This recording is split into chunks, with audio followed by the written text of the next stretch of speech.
In this video, I'm going to share a super interesting study that I'd never seen before, done on MBA programs that I recently came across while reading The Personal MBA by Josh Kaufman, a book that has sold over 1 million copies and is an international bestseller.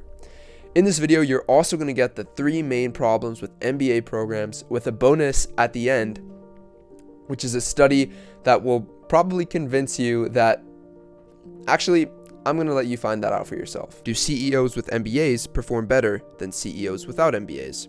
So let's get into the study. In The End of Business School's Less Success Than Meets the Eye, a study published in Academy of Management Learning and Education, Jeffrey Pfeffer of Stanford University and Christina Fong of the University of Washington analyzed 40 years of data in effort to find evidence that business schools make their graduates more successful. Their hypothesis was straightforward. If an MBA education is useful training for business, then the following should be true as a matter of logic.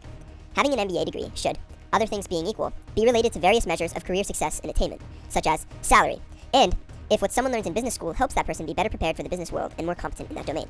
In other words, if business schools convey professionally useful knowledge, then a measure of how much one has learned or mastered the material, such as grades and coursework, should be at least somewhat predictive of various outcomes that index success in business. What Pfeffer and Fong found was astonishing and disturbing. Business schools do almost nothing aside from making money disappear from students' pockets. Back to the study. Business schools are not very effective. Neither possessing an MBA degree nor grades earned in courses correlate with career success. Results that question the effectiveness of schools in preparing their students. And there is little evidence that business schools research is influential on management practice, calling into question the professional relevance of management scholarship. According to Pfeffer and Fong's study, it doesn't matter if you graduate at the top of your class with a perfect 4.0 GPA or at the bottom with a barely passing grade. Getting an MBA has zero correlation with long-term career success. None.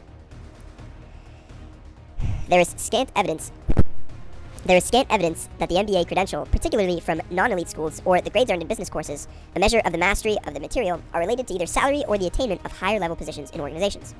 These data, at a minimum, suggest that the training or education component of business education is loosely coupled to the world of managing organizations.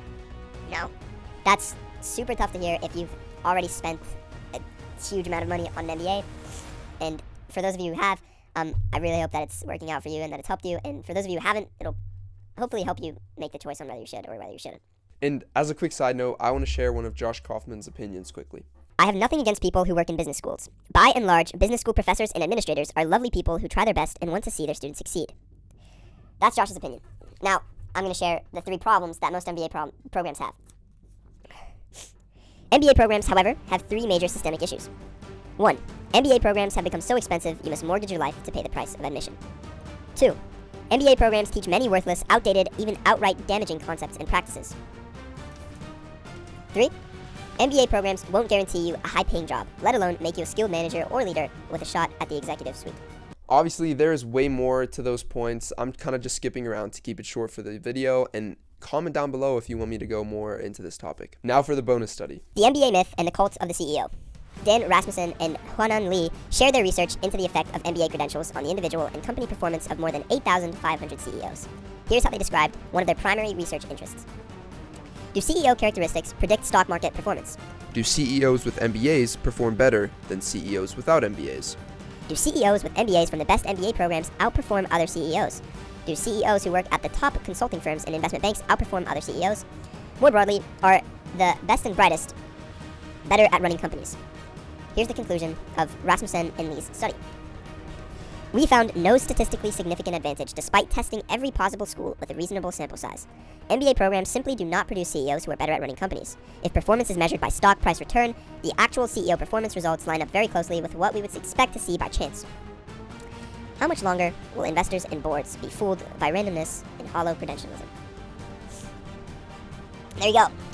I hope that has been insightful into your decision on getting an MBA or not getting an MBA, skipping college, and just getting the experience for yourself. I've kept this short on purpose. I wanted to make sure that everyone got the gist of the situation quickly without clicking off the video. So comment down below if you want me to make a more extended version on this video. Quickly, I wanted to share why I'm making this video in the first place.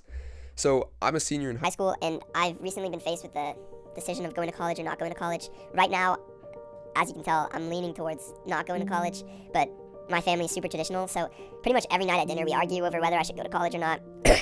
It's 4 years and it's expensive, and I don't know. I definitely want to be my own entrepreneur, so whatever college is going to give me, I'm going to learn on my own. And this channel is going to serve as my place where I'm going to document exactly what I'm doing and everything that I'm learning in an interesting way. Yeah. So that's how I'm going to put it. I'm sorry, this video was not very well scripted, but yeah.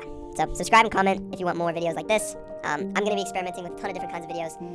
And if you like this kind, maybe a little more scripted and slightly more deep and expanded, I'll do that. But yeah, I just wanted to get a video out there today. So like, subscribe, comment if you want to. Thank you for watching.